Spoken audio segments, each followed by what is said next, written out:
नमस्कार, crime report देखने जा रहे हैं आप। मैं हूं आपके साथ कमरुद्दीन खान।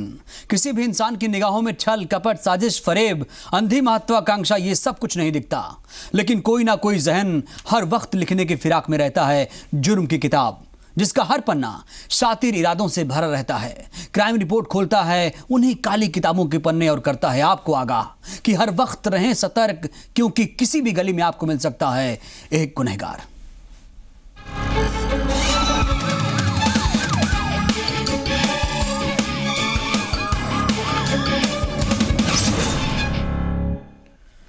बुलेटिन की शुरुआत करेंगे सांचौर से आ रही बड़ी खबर से, जहां के हाड़ेचा गांव से अगवा किए गए 13 साल के आदित्य की हत्या कर दी गई।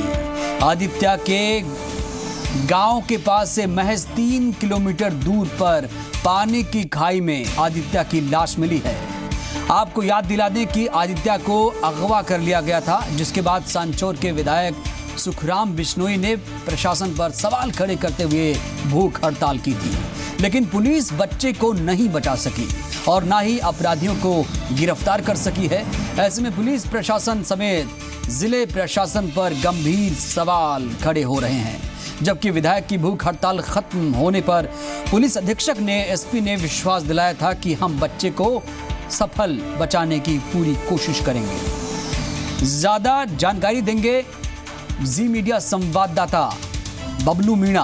बबलू, ये जो खबर मिल रही है कि बच्चे का शव मिला है, बताइए कैसे ये बच्चे का शव पुलिस ने बरामद किया, कहां से कैसे? बिल्कुल कमरुद्दीन, बताना चाहूंगा कि बच्चे का 5 मई की रात को अपहरण हुआ। जैसे ही अपहरण हुआ तो कई सवाल पुलिस प्रशासन और गांव वालों के सामने खड़े हुए और उन्हीं सवालों को देखते हुए पुलिस प्रशासन ने पिछले 7 दिन से लगातार टैकिंग कर रही थी और लगातार दबिश दे रही थी, लेकिन पुलिस प्रशासन को कुछ भी हाथ नहीं लगा। अगर हाथ लगा तो आदित्य का सब हाथ लगा और उस आदित्य के सब ने अब कई सवाल और खड़े कर दिए और पुलिस प्रशासन पर सवालों पर सवाल खड़े होते दिखाई दे रहे हैं, लेकिन पुलिस प्रशासन कुछ बताने के लिए बबलू, सवाल ये है, क्या आदित्य की शिनाख्त हो गई है कि भावेशी का शव है? ये कैसे ये शव बरामद हुआ, सवाल ये है। बिल्कुल कमरुद्दीन, बताना चाहूंगा कि ये आदित्य जैन का ही शव है। भावेश उर्फ आदित्य जैन का शव है, क्योंकि जो कपड़े पहन रखे थे वो कपड़े परिजनों ने पहचान लिए हैं और परिजनों ने ये शिनाख्त कर दी है। पुलिस प्रशासन इस चीज को कह रहा है कि बिल्कुल भावेश का शव है और ज्यादा दूर नहीं, हाड़ेचा से महज मात्र 2 किलोमीटर दूर पर कासेला गांव के एक कंकरी की जो सड़क है, उस सड़क के किनारे पर पानी की खाई थी। उस खाई में शव मिला और उस शव के ऊपर मिट्टी ढक रखी थी, जिससे कि वो शव है जो बदबू मारने लगा। उसी के चलते हुए उस शव की अभी शिनाख्त हुई है। अब पुलिस प्रशासन उसको वहां से ले जाकर मोर्चरी में लेकर गई है। मोर्चरी पे वहां ले जाकर पुलिस प्रशासन पोस्टमार्टम करवाएगी, उसके बाद में परिजनों को वो सब दिया जाएगा। बबलू, आपको रोकना चाहेंगे, इस वक्त हमारे साथ सुखराम बिश्नोई जी हैं, जो लगातार इस पूरे मामले को लेकर उठाते रहते, धरना प्रदर्शन दिया था और गुहार लगाई थी पुलिस अधिकारियों से कि भावेश आदित्य को बचाया जाए, बरामद किया जाएगा। हमारे साथ जुड़ चुके हैं सुखराम बिश्नोई जी। आदित्य नहीं बरामद हुआ, उसका शव मिला है, पहली प्रतिक्रिया क्या है आपकी? पूरे गांव में मतलब इस बात को लेकर के पूरा माहौल गमगीन था कि भाई आदित्य मिलेगा नहीं मिलेगा। उसकी बॉडी बरामद हुई है, जीवित बरामद नहीं कर सके और इस बात का बड़ा दुख है, खेद है।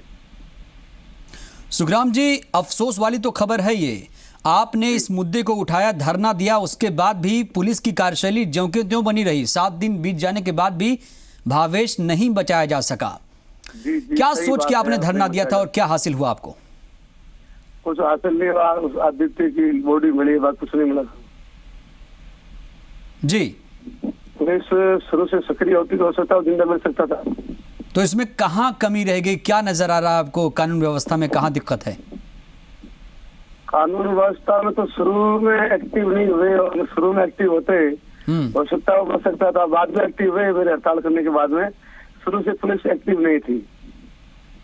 आप एक जनप्रतिनिधि हैं सुखराम जी, आप समझते हैं कानून व्यवस्था कैसे चलती है, और इतना बड़ा ये प्रकरण था, पूरा मामला था। एक बच्चा जो मुंबई से आया हुआ था चाचा के यहाँ रहने और उसका अगवा कर लिया गया, 5 लाख की फिरौती मांगी गई, बदमाशों का कोई सुराग नहीं मिल पाया। कहाँ पुलिस से चूक हो गई है, क्या इस पर आप टिप्पणी करना चाहेंगे? पुलिस जिस एंगल से मतलब ढूंढना चाहते थे वो एंगल दूसरा था, इससे दूसरी मिली। उस पुलिस को मतलब सभी एंगलों से खोज करनी चाहिए थी, परंतु पुलिस उस बात पर नहीं पहुंच पाई। हाँ। पुलिस केवल गांव के कुछ लोगों को पकड़ते बच्चों को लाई, जहाँ मतलब उसको पुलिस को ज्यादा सकता उन पर पुलिस ने हाथ नहीं डाला। लेकिन इस पूरे मामले को लेकर जो पुलिस अधीक्षक थे उन्होंने भी आपको आश्वासन दिया था कि बच्चे को बरामद कर लिया जाएगा, तो फिर चूक कैसे हुई और इस पर अब किस तरह से आप आगे इस पूरे मामले को उठाएंगे? अब जी, अब तो पोस्टमार्टम हो रहा है, फिर अभी खुलासा हो किसने क्या किया है, खुलासा होने के बाद ही बता सकते हैं स्थिति क्या, क्या कह सकते हैं। अब तो क्या आप इस जो पीड़ित परिवार है सुखराम जी, क्योंकि आप एक संवेदनशील मुद्दे को उठा रहे थे, क्या इस परिवार के दुख दर्द को आप समझते हुए कुछ कहना चाहेंगे उस परिवार के लिए जिसके लिए आपने भी लड़ाई लड़ी एक जनप्रतिनिधि होने के नाते? परिवार के लोगों के प्रति संवेदना व्यक्त करते हैं, बाकी इस वक्त क्या कह सकते हैं। पोस्टमार्टम हो जाए, किस कारण से मरा है, क्या किस हथियार यूज में कैसे लिया गया है, और किसी कुछ को पकड़े तभी जाके स्थिति खुल सकती है। अभी तो मतलब केवल मात्र लोगों में बड़ा गम है। सुखराम जी, आपको रोकना चाहेंगे, इस वक्त हमारे साथ प्रताप सिंह खाचरियावास जी हैं जो कांग्रेस के नेता हैं, जुड़ चुके हैं। प्रताप सिंह जी, ये जो खबर है सांचौर से, आपको मालूम होगी कि एक बच्चा 7 दिन पहले अगवा किया गया था, उसकी लाश मिली है, उसका नाम है भावेश उर्फ आदित्य, मुंबई से आया हुआ था अपने चाचा के यहाँ, बदमाशों ने अपहरण कर लिया था, उसकी लाश मिली है, क्या कहेंगे आप? देखिए, बड़ी दुखद घटना है और पूरे राजस्थान में इस बात का बड़ा दुख है, क्योंकि सबने चर्चा थी, एक छोटा बच्चा उसका अपहरण हो गया, तो लोग ये उम्मीद कर रहे थे कि निश्चित रूप से पुलिस उसको सकुशल उसके घर पहुंचाएगी। आज उसके परिवार को मैं सांत्वना देता हूं, क्योंकि इससे बड़ा दर्दनाक हादसा कुछ नहीं हो सकता। पुलिस लगातार कहती रही कि हम सब कुछ खोजबीन कर रहे हैं, हम बिल्कुल नजदीक है, और उसके बाद पुलिस बड़ी बड़ी बातें करती रही और बच्चे की लाश मिली। इससे बड़ी दर्दनाक बात ये हमारे पूरे समाज के लिए चुनौती है, पूरी स्टेट गवर्नमेंट के लिए चुनौती है, और राजस्थान के हर व्यक्ति, देश के व्यक्ति के लिए चुनौती है कि अपराधियों के हौसले बहुत बढ़ रहे हैं। आपने कहा कि अपराधियों के हौसले बहुत बुलंद हो रहे हैं, इसको लेकर सरकारें, जिला प्रशासन, सिस्टम क्या कर रहा है? क्यों अपराधियों के हौसले बुलंद हैं? सख्त कानून होने के बावजूद, जिसमें बाकायदा की हर जुर्म के लिए सजा है, उसके बावजूद ये अपराध कैसे हो जाते हैं? आप लोग बखूबी समझते हैं, आप पूर्व एमएलए रह चुके हैं, विधायक रह चुके हैं, जनप्रतिनिधि रह चुके हैं, कहाँ पे सिस्टम में खोट नजर आ रही है आपको प्रताप सिंह जी? देखिए, पुलिस अधिकारियों को अपनी मर्यादाओं को समझना पड़ेगा, संवेदनाएं जगानी पड़ेगी। पुलिस की भावनाएं कहीं ना कहीं मर चुकी है। पुलिस अधिकारी और पुलिस के लोग हर चीज को बहुत हल्के में लेते हैं, और उनका जो जज्बा होना चाहिए इस तरह का होना चाहिए कि बच्चा उनका खुद का हो। इस तरह से पुलिस मेहनत करे और पूरी जी जान से जुटे, को स्थितियां और रिजल्ट कुछ अलग आ सकते हैं। लेकिन इस घटना में जिस तरह का मामला सामने आया, उसमें मैं कहीं ना कहीं पुलिस का और अधिकारियों का लैप्सेस मानता हूं, और सरकार की गंभीरता उस तरह से नहीं थी, अन्यथा ये रिजल्ट नहीं आता। तो स्थिति आई है, अब मैं यही उम्मीद करता हूँ कि निश्चित रूप से सरकार को ऐसा सख्त कदम उठाएगी तो भविष्य में इस तरह की घटनाएं रुके, जिन लोगों ने इस कांड को अंजाम दिया है बच्चे। लेकिन प्रताप सिंह जी, आप भी जानते हैं कि हो सकता है आप विपक्ष नाते सब सवाल खड़े कर रहे हो, लेकिन आप भी जानते हैं कि हत्या, लूट, डकैती, बलात्कार, ये सब लाइलाज फोड़े हैं जो कम तो हो जाए लेकिन खत्म नहीं हो सकते। लेकिन इसको सुधारा कैसे जाए? और 7 दिन पुलिस हाथ पांव मारती रही, उसके बावजूद बच्चा सही सलामत बरामद नहीं हुआ। परिवार का रो रो कर बुरा हाल है। हाँ जी, आप बिल्कुल ठीक कह रहे हैं कि परिवार पर जो बीतती है परिवार खुद जानता है। छोटे बच्चे की हत्या हो जाना, 7 दिन तक उसका गायब रहना, उसके बाद उसकी लाश मिलना, ये परिवार के लिए और सबके लिए तो बड़ा सोचनीय विषय है। और इसमें पुलिस अधिकारियों की जिम्मेदारी तय की जानी चाहिए कि आखिर जिम्मेदार लोग क्या कर रहे थे। कहीं ना कहीं यदि हम जिम्मेदारी तय करेंगे तो भविष्य में लोग उसको निश्चित रूप से गंभीरता से लेंगे, और इसमें सरकार को, सब लोगों को बहुत सख्त कदम उठाने की जरूरत है। प्रताप सिंह जी, हमारे साथ इस वक्त लगातार बातचीत के लिए सुखराम बिश्नोई दी जुड़े हुए हैं, जो इस मामले को लेकर गंभीरता दिखाई थी, धरना दिया था। सुखराम जी, अब आखिरी सवाल अगर हम आपसे करें तो आप क्या कहना चाहेंगे? कहाँ पे ये पूरा मामला कहीं ना कहीं लैप्स हुआ है, और पुलिस अधिकारियों की इसमें जिम्मेदारी तय होनी चाहिए थी, लेकिन पुलिस अधिकारी इसमें नाकामयाब हो गए। क्या इस मुद्दे को आप लोग उठाएंगे अब, या फिर इसको लेकर क्या करेंगे आगे आप लोग? जिस तरह से हमने 3 दिन भूख हड़ताल की जाकर के, तब एसपी वगैरह उन्होंने डेरा डाला। शुरू से एसपी आकर के मौके पे बैठता, एक्टिव होता तो हो सकता था वो आदित्य बच सकता था। पुलिस ने निष्क्रियता दिखाई, पुलिस ने ढिलाई बरती, उसका ये अंदाज हुआ कि वो बच्चे की बॉडी मिली, बच्चा जीवित मिल सका। जी, लेकिन आपके धरने का असर नहीं हुआ जिस तरह आप चाहते थे। मेरे धरने का असर ये हुआ कि बॉडी मिल गई, वरना बॉडी नहीं मिलती। बाकी मैं क्या सकता हूँ, मैं धरने में तब जाकर के 7-8 टीमें गठित की, बकायदा हर खेत और गली कूचे तालाब को, कुआड़ी को खोजा गया, तब जाके ये बॉडी मिली है जी। वरना तो ये मतलब मामला आया गया करते थे, धरने पर नहीं बैठा तो मामला रफा दफा करते थे।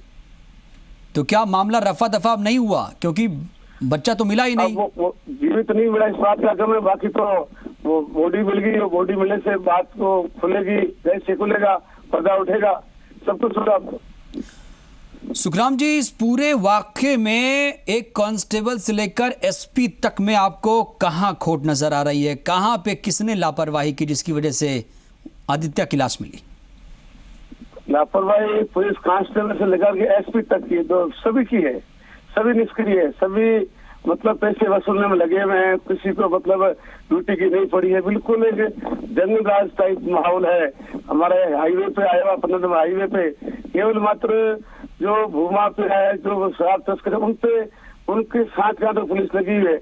हकीकत में जो जुर्म हो रहे हैं उनकी तरफ पुलिस ध्यान नहीं दे रही। पुलिस ध्यान नहीं दे रही है। प्रताप सिंह खजरियावास भी हमारे साथ जुड़े हुए हैं लगातार, कांग्रेस के नेता। प्रताप सिंह जी, आप भी समझते हैं कि सिस्टम किस तरीके से, किस चाल से चल रहा है राजस्थान में, और पुलिस की कार्यशैली क्या है? आनंद पाल का जिक्र करें या ये पूरा प्रकरण, कहीं ना कहीं कानून व्यवस्था में आपको क्या अच्छी है कानून व्यवस्था, या पूरी तरीके से आपके पैमाने पर खरी नहीं उतर रही इस वक्त? देखिए, सरकार का इकबाल खत्म हो रहा है। सरकार के आंख के नीचे जयपुर में हरियाणा की गैंग के बहुत बड़े लोग 10 लाख रुपए लेकर छूटने की कोशिश करते हैं। वो पुलिस के अधिकारी, कांस्टेबल भी पकड़े जाते हैं। पुलिस के अधिकारियों की, पुलिस के कर्मचारियों की अपराधियों से भारी साठगांठ चल रही है। सरकार फेल हो रही है, कंट्रोल खत्म हो रहा है। हालात इतने खराब है कि पुलिस की मिली भगत से अपराधी भाग जाते हैं। आज इनको कोई रोकने वाला नहीं है। पुलिस थाने में जाने से रात को लोग डरते हैं। रात में जो गश्त पर पुलिस है उससे अपराधी तो डरे नहीं डरे, लेकिन आम आदमी जरूर डरता है कि मेरी गाड़ी नहीं रोकी है, मैं परिवार के साथ जा रहा हूँ, गाड़ी रोक ली, कोई पिया हुआ पुलिस वाला मिल गया तो मेरी। चलिए, यानी कानून व्यवस्था आपके लिहाज से उतनी दुरुस्त नहीं है राजस्थान में जिस तरीके से आप लोग चाहते थे। प्रताप सिंह जी, आपका शुक्रिया। और सुखराम बिश्नोई जी, हम आपसे ये कहना चाहते हैं कि आप इस मामले को उठाते रहिएगा जब तक कि पीड़ित परिवार को इंसाफ नहीं मिल जाता। हालांकि अब तो इंसाफ की दरकार है। देखते हैं आगे की कार्रवाई किस तरीके से इस पूरे मामले में चलती है। बहुत बहुत शुक्रिया आप दोनों का बातचीत के लिए। यूं तो इंसानी सनक और दिमागी पागलपन अक्सर दुनिया को दहला कर रख देती है। कुछ वारदातें ऐसी होती हैं जिस पर यकीन करना एक बारगी मुश्किल लगता है। क्राइम रिपोर्ट में आज हम सबसे पहले, यानी जो खबर दिखाने जा रहे हैं, उस हत्याकांड की बात करेंगे जिसे एक बाप ने अंजाम दिया है, एक पति ने अंजाम दिया है। जरा सोचिए, क्या एक बाप अपने बेटे की बलि दे सकता है? क्या एक पति अपनी पत्नी की बलि दे सकता है? ये सवाल ही अपने आप में डराने वाला है, मगर सच है, और वो सच है इस रिपोर्ट के जरिए आपके सामने हम पेश करने जा रहे हैं।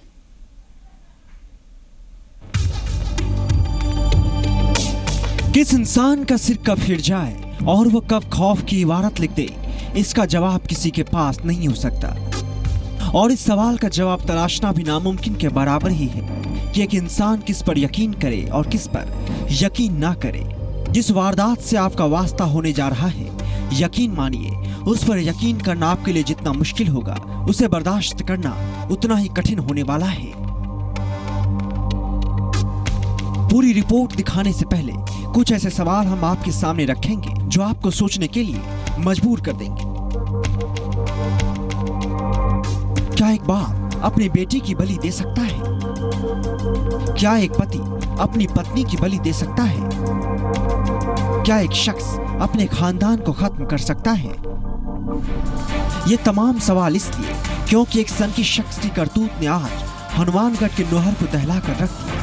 तस्वीरों में आप देख रहे होंगे कि दर्जनों लोग एक घर के पास मौजूद हैं। कुछ पुलिस वाले भी एक घर के पास लोगों से पूछताछ कर रहे हैं और एक आंगन में खून से लथपथ 2 लाशें पड़ी हैं। दोनों लाशों पर जख्म के गहरे निशान हैं। देखने से पता चलता है कि दोनों के ऊपर धारदार हथियार से गहरे वार किए गए हैं। एक लाश महिला की है और दूसरी लाश उसके बेटे की है। महिला की उम्र करीब 26 साल, वहीं उसके बेटे की उम्र सिर्फ 14 महीने। अब आप सोच रहे होंगे कि आखिर इन दोनों की हत्या किसने की है और इनका क्या कसूर था कि कोई शख्स इनकी इतनी बेरहमी से हत्या कर देगा। यकीन मानिए, इस सवाल का जवाब आपके लिए सुनना आसान नहीं होगा। अगर हम आपसे कहें कि दोनों हत्याओं का जिम्मेदार एक ही शख्स है और वो इनका बेहद अपना था, तो आप यकीन करेंगे? शायद नहीं, मगर ये सच है। एक शख्स ने अपनी पत्नी और बेटे की बेरहमी से हत्या कर डाली। आरोपी का नाम राम निवास। आरोप पत्नी और बेटे की हत्या का। कत्ल के पीछे हैरान करने वाली कहानी। जी हां, इन 2 हत्याओं के पीछे तंत्र मंत्र और जादू टोने की कहानी निकलकर सामने आ रही है। दरअसल अंधविश्वास के चक्कर में आए एक युवक ने अपनी पत्नी और मासूम बेटे को मौत के घाट उतार दिया। यह दिल दहला देने वाली घटना इलाके के गांव परलीका की है। वारदात के बाद आरोपी पति को पुलिस ने गिरफ्तार कर लिया है। पड़ोसी छोटू राम ने फोन करके बताया भी अठे आंगरे बात होगी। मैं आयो, आगे देखा पड़ोसी हो रहा 5-7, ये कृष्ण बहन वालों, मदन बहन वालों। मैं आगे देखी भी पुलिस ने सूचना दी तो चोट किया, बस इनमें भारी चोट लग गई है। माँ और बेटे किनके यहाँ होगी? रामकृष्ण कसवा। रामकृष्ण कसवा परिवार है उसके साथ? हाँ, उसके साथ उनकी पत्नी और उनका लड़का, दोनों।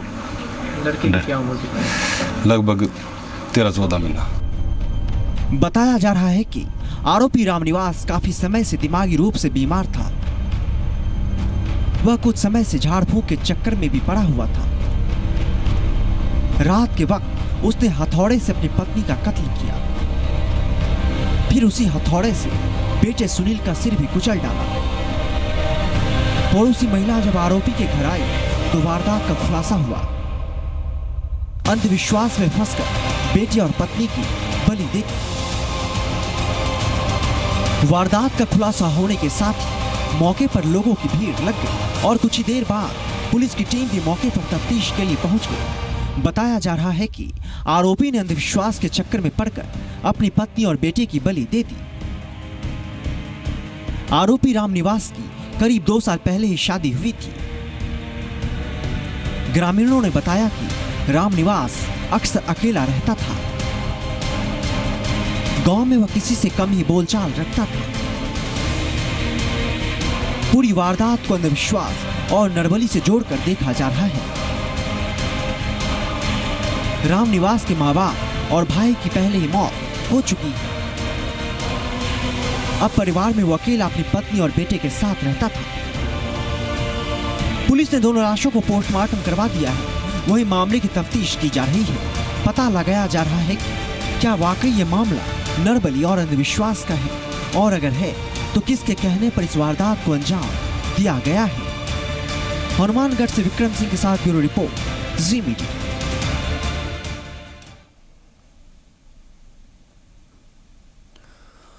खबर अजमेर से, जहां पुलिस ने कार्रवाई करते हुए 20 सटोरियों को गिरफ्तार किया है। खास बात यह है कि जिस जगह पर सट्टे का कारोबार चल रहा था वो पुलिस चौकी से करीब था, उसके बिल्कुल पीछे है। पुलिस ने आरोपियों के पास से 24,000 रुपए भी बरामद किए हैं। पुलिस की माने तो वो इस ठिकाने पर पहले भी कार्रवाई कर चुकी है।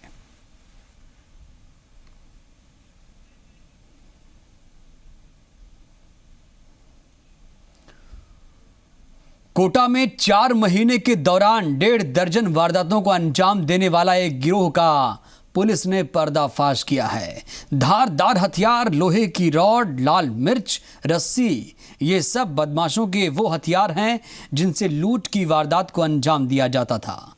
20 से 22 साल के युवकों ने अपने शौक को पूरा करने के लिए इस गैंग को बनाया था और लूट से आए पैसों से ये अपने शौक को पूरा किया करते थे।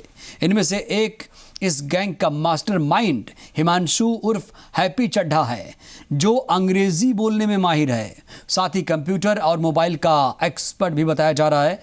नशे की लत और अपने हाई फाई शौक को पूरा करने के लिए हिमांशु ने ही इस गैंग को बनाया था। ये भीड़ भाड़ वाले इलाकों में एटीएम से रुपए लेकर निकालने वाली और संपन्न दिखने वाली महिलाओं के पर्स को भी निशाना बनाया करते थे। ये जो वारदातें करने वाले लोग हैं वो एक साथ ग्रुप में कोई नई वारदात लूट की अंजाम देने को सेंट्रल फैक्ट्री के पीछे हैं। वहाँ छापा मार के इनको सभी को एक साथ अरेस्ट किया। इनके पास जो पहले बैग छीनने की जो वारदातें थी उनके कुछ मोबाइल और उनके कुछ आइडेंटिफिकेशन लायक माल उनके पास मिला है। अभी इनको तैयारी का जो लूट की तैयारी का जो मामला था उसमें गिरफ्तार करके आज 3 दिन के पीसी रिमांड पे लिया है। क्राइम रिपोर्ट में आज के लिए बस इतना ही। मुझे दीजिए इजाजत। नमस्कार।